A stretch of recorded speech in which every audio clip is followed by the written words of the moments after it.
unrecognizable as a nation. Our economy's output resembles a result worse than a money game played between boozers when they are not only drunk but broke.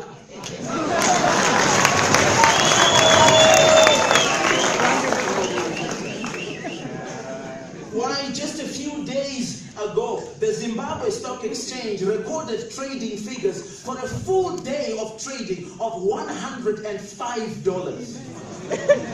Full trading. Our much-learned graduates and pristine human capital has either been forcibly migrated or uncaringly degraded. Our hospitals now abandoned by the very people who oversee them as they prefer the medical infrastructure from other nations are death camps and not recovery rooms. In Zimbabwe, our pensioners have returned to back-breaking work after years of retiring because they lost their life savings when a few people decided to take their money and replace it with monopoly money. What have we done to the men and women who worked so hard all their lives to put us through school? What have we done to the men and women who put their guns down after the War of Liberation and picked up pens and books so that you and I could drink clean water from a tap? What have we done to them? Our land has been polluted for decades by the ghastly river of corruption that finds its source within the corridors of power and trickles down to the streets where it mercilessly infects the lives of the ordinary citizen.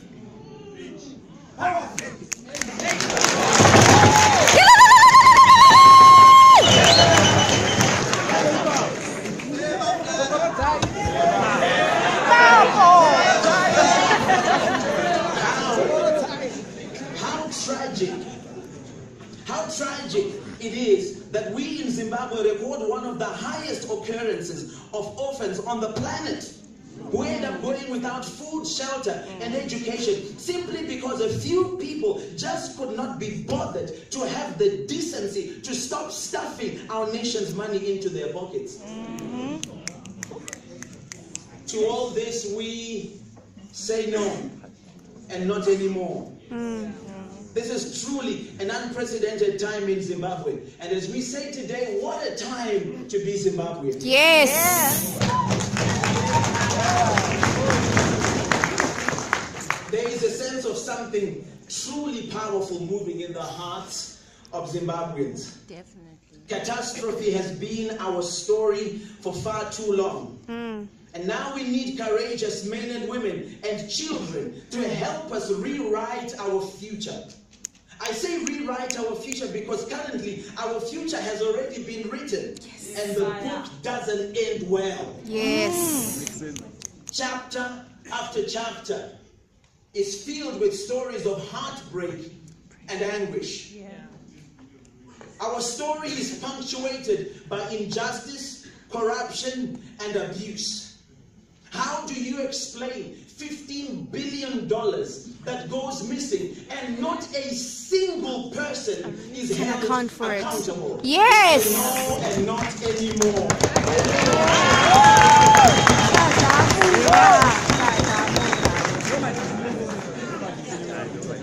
The story of Zimbabwe started as a promising story, but now it has been reduced to a tale of horror and unimaginable disappointment. We as citizens who are willing to stand up and say no, not anymore to the direction that our country is headed. Our brothers and sisters in civil service are being mistreated. They go for months without being paid their full salaries. Their pay dates are changed at the drop of a hat. How can one plan to raise a family under such conditions? Not anymore. This will not be part of our future. Our relatives in medical services, doctors, nurses, ambulance drivers, they have been shortchanged too. They face uncertainty over their pay dates. Their standard of healthcare has deteriorated through no fault of those who work there, but rather through government mismanagement. And we say no, not anymore.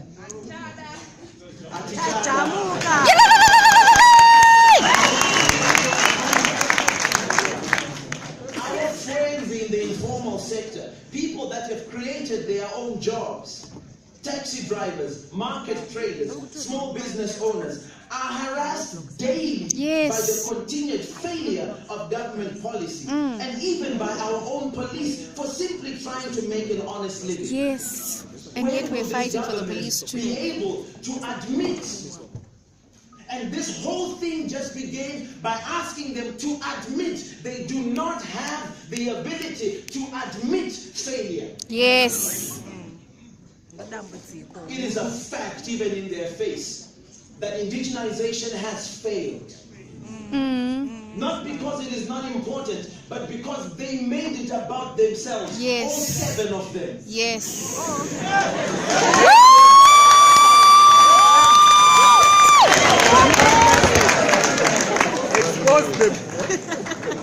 It is a fact that in Zimbabwe that only 7 people can buy brand new cars. It's a shame what we call a brand new car in Zimbabwe It's a used is a Japan car. 1999 vehicle Yes. imported from Singapore. Yes. Yes. It is a shame in my nation that when somebody gets a passport, it is cause for celebration. When you get a visa, we throw a party because it says Shaki Shaki.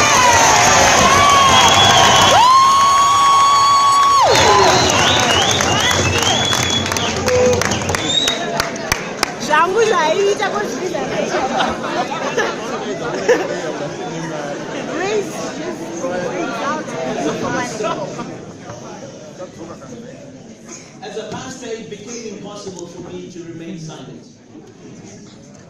And for years, Zimbabweans, that has been our modus operandi. To hold our peace, to manage the pain, and to wear the badge of resilience with pride. And yes, we are resilient people. But we have discovered that we are also a people that will not tolerate to be treated as people that do not think and people that cannot see. I put it to you today, Vince, that a new generation has now arisen in the nation of Zimbabwe. Indeed, across the planet, everyone who calls himself a Zimbabwean has come to the place where they say enough is enough. And if it means laying my life on the line to see a change that will benefit me maybe for 1 minute and hopefully a lifetime for my children, then that life must now be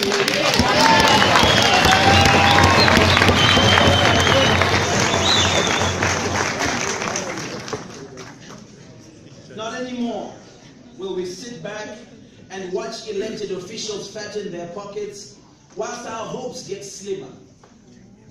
Not anymore will we live in crowded ghettos while our sweat pays for plush government mansions. Not anymore.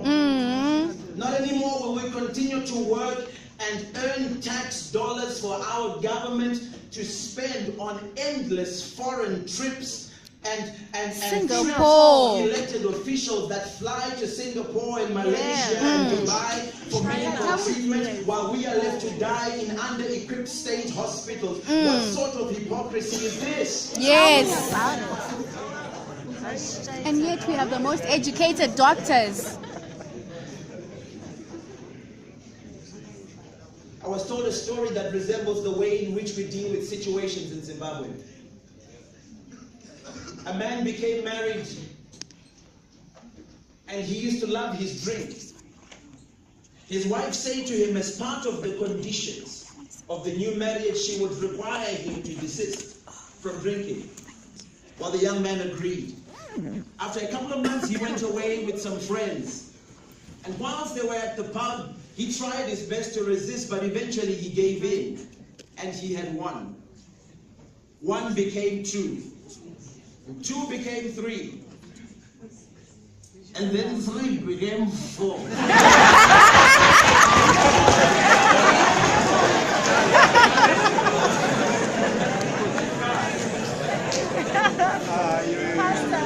As he left the pub, the barman looked at him and said, I'm quite sure your wife said you must not drink.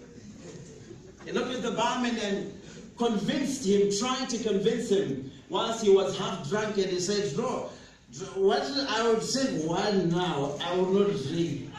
I will drink when I get home. I am a genuine pastor.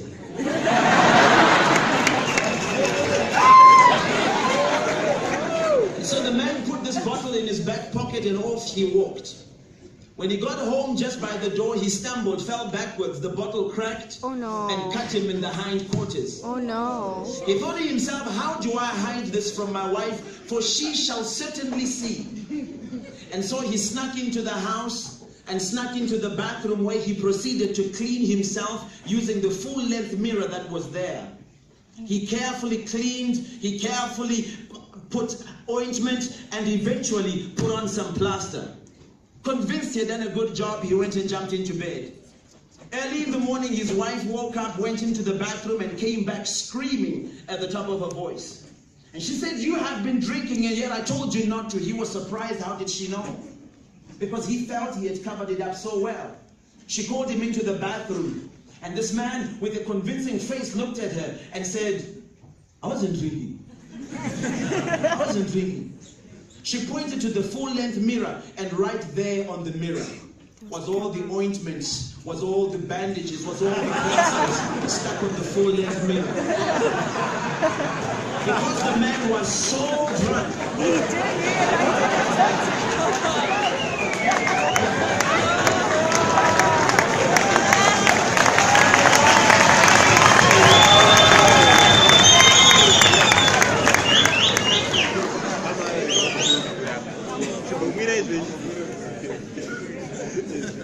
This is what our government has done to us. They fix wounds in the mirror. They place ointment on wounds that are in the mirror. And they come to bed with us and pretend that nothing happened. And when we wake up, they expect us to walk into the bathroom and see nothing wrong and walk out and say we didn't see anything. Not anymore. We see the wound. You have been drinking our economy down, and we see the mess that you have done. We see you. We can no longer sit back and watch the children of ministers fly off to universities in America and Europe, Australia, and all these faraway places, while our state-run universities wither and crumble. Yes. We can no longer watch our brothers and sisters walk for miles because they can't afford 50 cents for a taxi, while the government buys its ministers $200,000 cars with our money. 450 million. One of our cabinet ministers boasted in recent weeks when he was confronted about the use of state resources to buy himself and his deputy vehicles worth $200,000. And he said it is common practice. It is common practice, he said. He rationalized that when a country is broke and cannot pay its civil servants, it's common practice to spend $200,000 on luxury cars for himself and his deputy. Not that the ones they had were broken. Just for just. He went on to say that, am I a garden boy? Oh. And the citizens of Zimbabwe are supposed to sit back and say it's okay.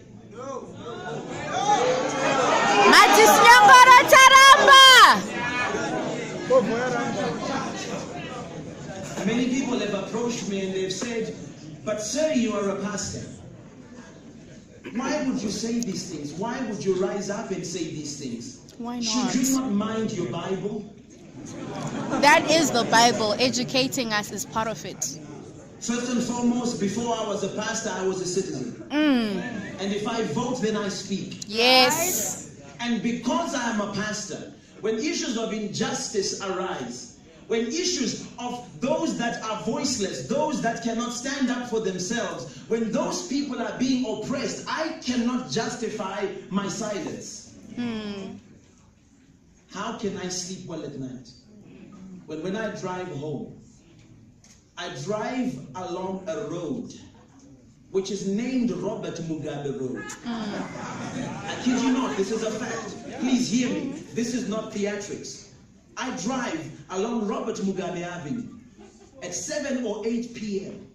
and along that very road, on the pavements of that very road, not many other roads, that particular road. There are more on the vendors than pavement any. At 8 p.m., 9 p.m., 10 p.m., at 11, at 1 in the morning, on the pavements of those roads, I see old women lying on the streets. Yes.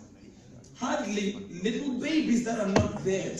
These are grandchildren with a blanket, and they're covering their vegetables.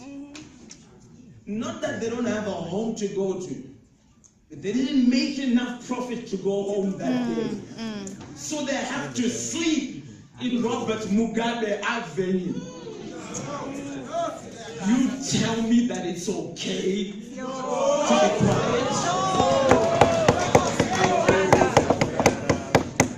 Shame on you if you're a minister in our country. Shame on you if you're a leader in our country and that does not break your heart.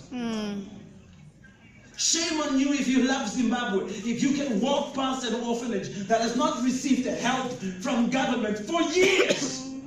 And citizens are the ones that have to put their monies together in churches, And yet we pay in tax. societies, in families, and go and feed those orphans. Are they not our children too?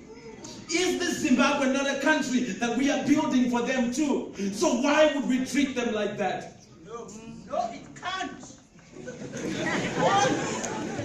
Why would we travel and we say we are from Zimbabwe? Why would you travel and be proud to call yourself a leader from this nation when you cannot care? When you cannot care for us. I rise up because I have children. I have a 5-year-old and a 3-year-old.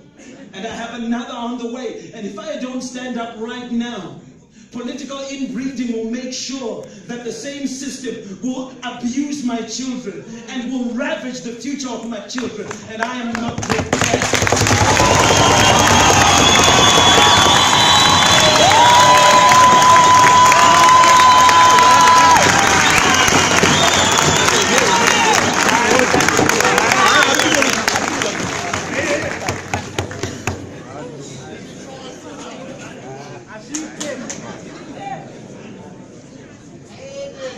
Oh, they say, oh yeah, you know, he needs to leave Zimbabwe. And then what? He needs to get out. He needs to go away. And then they wrote and they said, no, he's gone to seek exile. Where? My country is Zimbabwe. That is my home. It is my home.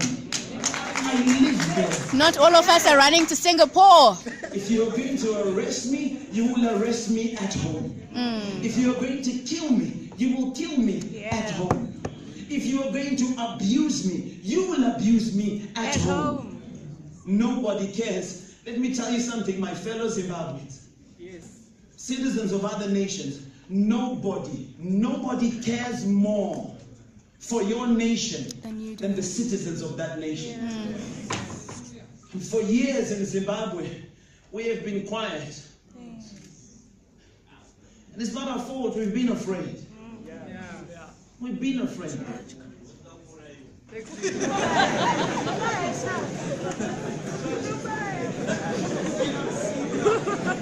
And it's true. But now we demand space.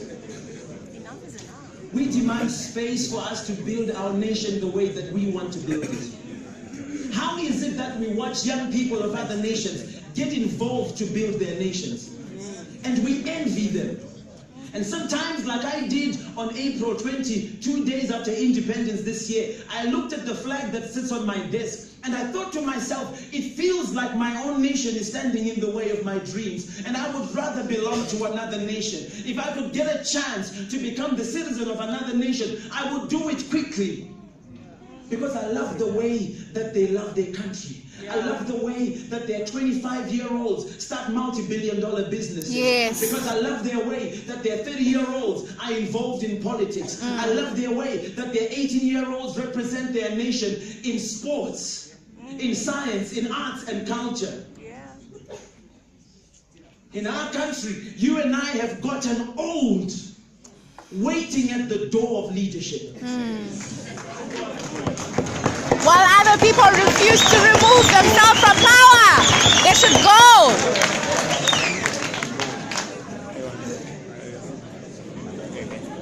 How do you justify somebody who calls themselves a youth and they're 40 years old? Hey.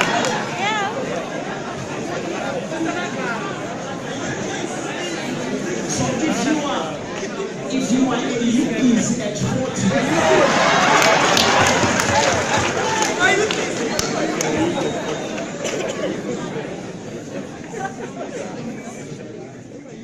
I speak with passion because I love my country. Yes.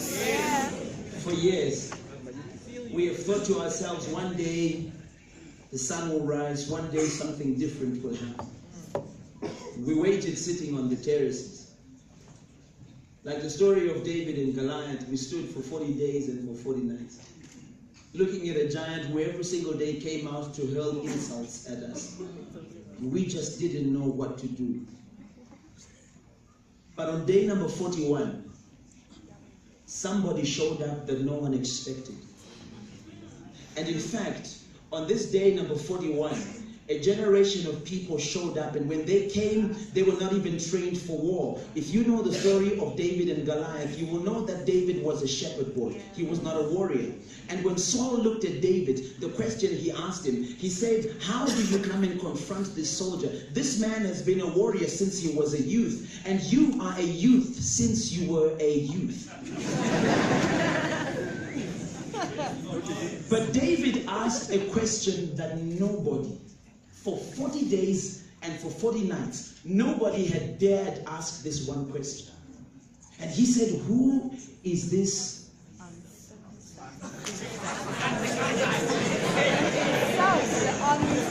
He says, who are they? And why have you let them? Everybody looked at David and they thought how. In Shona, they would look at this boy and his brothers, by the way, were at war. They were trained soldiers. I'm sure if they were Shona, and forgive me because I will slip into Shona for a little bit because it makes sense. I'm sure his brothers' friends looked at the older brothers and they thought,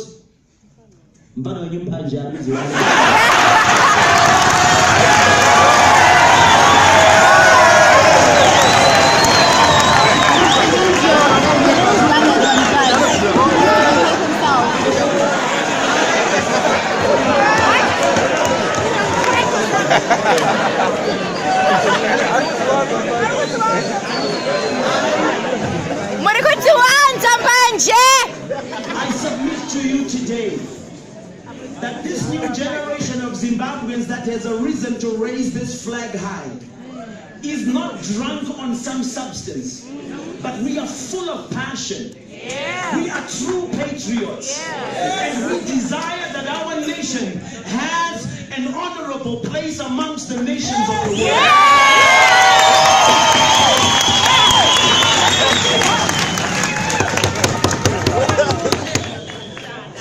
Not anymore will we vote for members of parliament that we only see at election time. Yes. Not anymore will we elect councillors, mayors, and town clerks who put party politics before the people. Yes. Not anymore will we let the ruling classes determine our future.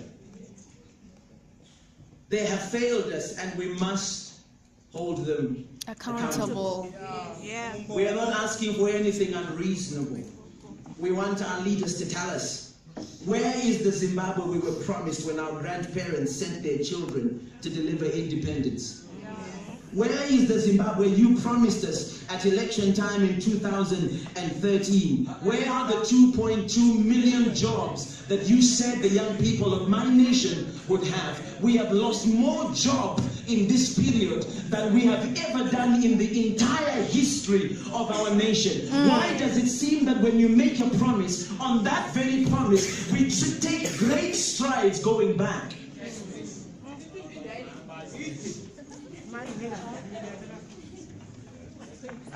What Zimbabwe can we promise our children? You see, sometimes when I lie at night, I am concerned that maybe you and I have been taught to be better haters than we are better embracers of a possible future. Where is the Zimbabwe that our founding fathers fought for? What do our ancestors think when they look down at the Zimbabwe we now live in? How do we tell the unknown soldier that her sacrifice was worth it when we still live in an oppressed and afraid nation? Not anymore can they stay silent while we weep. They must answer us. They are meant to be our government, servants of the people. Is there not one among them who will answer the cries of the masses? Not one who respects us enough to give answers to our questions and not just scoff at our suffering and mutter the same recycled half-truths and lies about Western interference? Is there not one among them who cares about us? Yes, our future will be built on the backs of courageous Zimbabweans, finally, who are refusing to lie down and abdicate their rights to an uncaring, incompassionate, unjust, and immoral government. We are peaceful citizens, refusing to accept the future written for us by decades of misrule and corruption. We will choose a new way, a new path. We will add a new chapter to our book. Imagine a Zimbabwe where our future is brighter than our past, where industry and commerce are not under attack and the laws of the country build businesses instead of hampering it. An economy that includes all of us and not just some of us. 7 of us. Where all of us are allowed to participate, to contribute our efforts, our talents, and our sweat. And we can all share in its rewards, not just the people at the top. A country where everyone can benefit from the mineral wealth and soil of their country. Imagine a Zimbabwe that can compete on the world stage, not just in economics, but also sports, sciences, and the arts. Imagine a Zimbabwe built by ideas, ideas that can be challenged, ideas that can be bettered, and ideas that can be implemented. Imagine a Zimbabwe that does not isolate itself and tries to shut down, of all things, in a globalized world, the internet.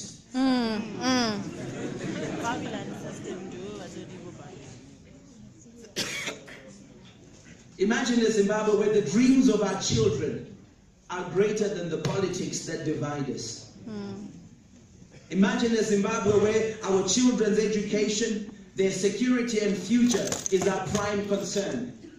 Where I can hope to leave my children a better society than the one that I received from my father.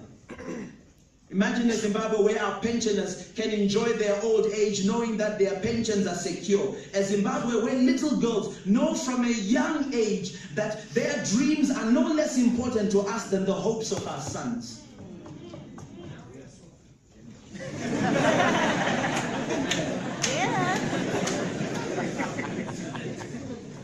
Imagine a Zimbabwe where we have leaders capable of motivating and inspiring our youth. Imagine a Zimbabwe where you can earn an honest wage for an honest day's work. Imagine a Zimbabwe where no one dies because the hospital was ill-equipped, where life-saving medications are easily available and affordable. Yes, as the Bible says, we are confident of this, that we will see the goodness of the Lord in the land of the living. Imagine a country where it's okay to have different views and not be persecuted for them. Where your vote counts as much as anyone else's, and your votes can actually matter, and we can use them to shape our future. That is the Zimbabwe that we dream of. That is the Zimbabwe that we, in our generation, want to write about. Where our leaders realize that they are servants of the people and are accountable to them. In closing, we say to our president,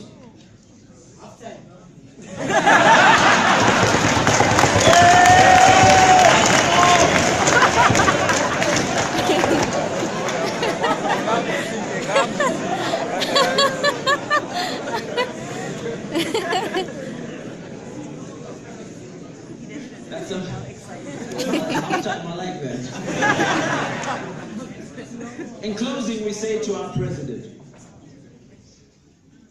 as a people, sir, we are moved more by inspiration than intimidation. Yes! Tell them! We say to you, sir, that Zimbabweans are desperately yearning for leadership and not rulership. Yes. And because of that, never again shall we cower from holding any politician to account. It is our right, and we demand that that right is respected. So as we fight for a chance to build the future of our children, be reminded that we are compelled by love for Zimbabwe and not hate for one another. Your power, Mr. President, can do many things, but there are two things that you are powerless to do. You cannot stop your sun from setting, and you cannot stop ours from rising.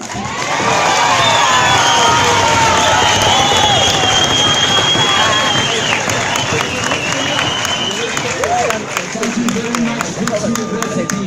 Ishekomborela Zimbabwe, Ngosi Sikelela Zimbabwe.